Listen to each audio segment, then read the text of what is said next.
জন্মসূত্রে মার্কিন নাগরিকত্ব কি এখন আমেরিকার অর্থনীতির জন্য বড় চ্যালেঞ্জ? সুপ্রিম কোর্টে ট্রাম্প বনাম বারবারা মামলার ঐতিহাসিক শুনানি এবং প্রেসিডেন্ট ট্রাম্পের ইমিগ্রেশন আইনের ফলে তৈরি হয়েছে নতুন বিতর্ক।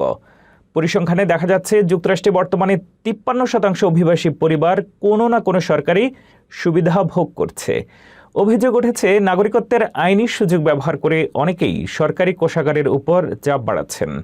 এর প্রেক্ষিতে প্রেসিডেন্ট ট্রাম্প পুনরায় পাবলিক চার্জ আইন কার্যকর করেছেন, যার ফলে সরকারি সাহায্যের উপরে নির্ভরশীলরা আর স্থায়ীভাবে বসবাসের অনুমতি পাবেন না।